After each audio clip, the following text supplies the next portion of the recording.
حضرت ابو بکر صدیق کا زمانہ تھا تو ایک شخص ملک شام کا رہنے والا، بڑا قرضہ چڑھ گیا اس پہ، تو وہ حضرت ابو بکر صدیق کے پاس آیا، کہنے لگا آپ امیر بھی ہیں اور امیر بھی ہیں، دونوں باتیں ہیں، ایک امیر یہ ہے کہ مسلمانوں کے سربراہ ہیں، اور دوسرا اللہ نے آپ کو مال و دولت بھی عطا فرمایا ہے، تو میرے اوپر وہ قرضہ چڑھ گیا ہے تو مہربانی فرمائے۔ وہ کہتا ہے حضرت صدیق اکبر نے میرا ہاتھ پکڑا، گھر کے اندر لے گئے، باہر سے دروازہ بڑا اعلیٰ تھا لیکن گھر کے اندر گیا تو چارپائی بھی کوئی نہیں تھی، کھجور کی چٹائیاں بچھی ہوئی تھی، کھجور کی چھال کی، اور وہ بھی پھٹی ہوئی۔ فرماتے ہیں سیدنا صدیق اکبر نے بٹھا لیا مجھے اور مجھے کہنے لگے یار تجھے ایک عجیب بات نہ بتاؤں؟ تو بتائیے۔ فرمانے لگے 3 دن ہو گئے میں نے اناج کا دانہ بھی نہیں کھایا، کھجور کے اوپر گزارا کر لیتا ہوں، میں آج کل حالات میرے ٹھیک نہیں ہیں۔ لگا جی پھر میں کیا کروں؟ تو آپ فرمانے لگے تو عثمان غنی کے پاس جا۔ کس کے پاس؟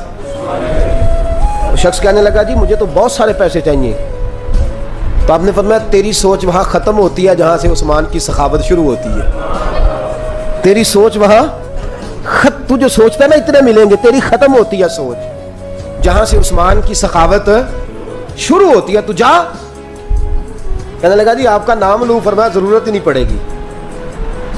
کہا جی میں ذکر کروں گا کہ مجھے امیر المومنین نے بھیجا ہے۔ فرمایا ضرورت ہے، صرف اتنا تو جا کے بتانا کہ میں مقروض ہوں اور رسول اللہ کا نوکر ہوں صلی اللہ علیہ، اتنا بتانا کہ مسلمان ہوں، مصطفیٰ کا غلام، بس، اور کسی اضافے کی ضرورت ہے۔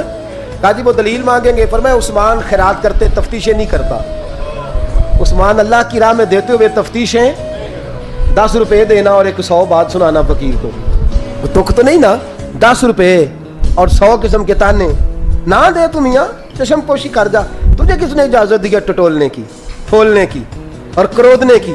یہ حال اگر تیرے ساتھ کیا جائے، رب اگر تجھے ٹٹول کے دے تو تیرا کیا بنے؟ رب کریم اگر تجھے ٹٹول کے دے کہ پہلے بتا نمازیں کتنی پڑھی ہیں، سویرے اٹھتا ہے کہ نہیں، تو تیرا کیا حال ہوگا؟ تو ٹٹولتا پھرتا ہے 10 روپے دینے کے لیے۔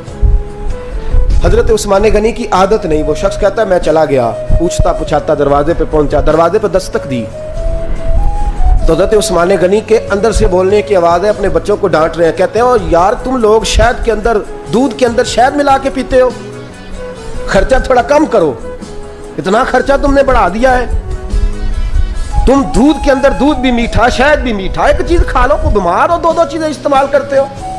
کہتے ہیں میں نے کہا ابو بکر تو بڑی باتیں بتا رہے تھے، اور اس قسم کے کئی واقعات حضرت عثمان غنی کے ساتھ ہوئے، وہ تو بڑی باتیں بتا رہے تھے، اور یہ آدمی دودھ شہد سے لڑائی کر رہا ہے اور مجھے کئی ہزار درہم چاہیے، دینار چاہیے، مجھے دے گا؟ فرماتے ہیں اب وہ ڈانٹ کے باہر آئے، میں دروازے پہ تھا، آتے ہی کہنے لگے میں آیا نا تو جب میں نے السلام علیکم کہا تو وہ سمجھ گئے میں مسلمان ہوں۔ کہتے وعلیکم کہا تو پہلا جملہ انہوں نے جو بولا وہ ان کے بڑے پن کا مظاہرہ تھا۔ کہنے لگے بچوں کو ایک بات سمجھانی تھی، آنے میں مجھے 1.5-2 منٹ لگ گئے، تو دروازے پہ کھڑا رہا، مجھے معاف کر دینا۔ بڑے لوگوں کی بڑی باتیں، بڑے لوگوں کی بڑی باتیں، اتنا بڑا قد ہے اتنا بڑا اخلاق ہے۔ کہنے لگے تجھے ایک بات بچوں سے کرنے لگ گیا تھا، تجھے انتظار کرنا پڑا، ذرا درگزر کرنا۔ کہتے ہیں پھر انہوں نے دروازہ کھولا، جو اس وقت ان کا ماحول تھا، حویلی کا، ڈرائنگ روم کا، جو بھی، مجھے بٹھایا۔ کہتے ہیں میرے لیے جو پہلی چیز آئی وہ دودھ کے اندر شہد ڈال کے وہ لائے۔ کہتے ہیں میرے دل میں خیال آیا گھر میں جھگڑا کر رہے تھے، مجھے پلایا، اس کے بعد کھجوروں کا حلوہ آ گیا۔ کہتے ہیں میں نے کہا بچوں کو کہہ رہے تھے ایک میٹھی چیز استعمال کرو، میرے لیے 3 آ گئی ہیں، 3 آ گئی، عجیب شخص ہے۔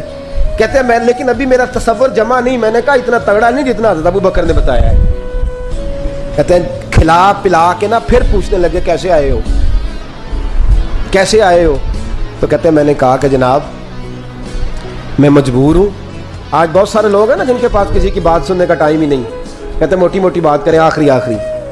حضرت عثمان غنی پوری کھلا پلا کے کہنے لگے کیسے آنا ہوا؟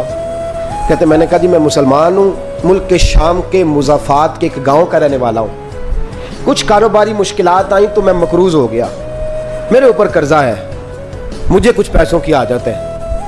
فرمانے لگے میں نے کچھ پیسے کہا، انہوں نے ایک آواز دی تو ان کا غلام آیا ایک اونٹ کے اوپر لدا ہوا سامان لے کے۔ کس کے اوپر؟ اونٹ کے اوپر۔ کہتا ہے مجھے 3000 اشرفیوں کی ضرورت تھی، میں نے بتایا نہیں 3000 چاہیے۔ اونٹ آیا تو حضرت عثمان غنی کہنے لگے اس اونٹ پر تیرے لیے تیرے گھر والوں کے لیے میں نے کپڑے بھی رکھوا دیے, کھانا بھی رکھوا دیا اور 6000 اشرفیاں بھی رکھوا دیے. تو پیدل آیا ہے تو اب اونٹ لے کے جا. کہتے میں نے کہا حضور اونٹ واپس کون کرنے آئے گا؟ کہنے لگے واپس کرنے کے لیے دیا ہی نہیں تو تحفہ ہے تو لے جا.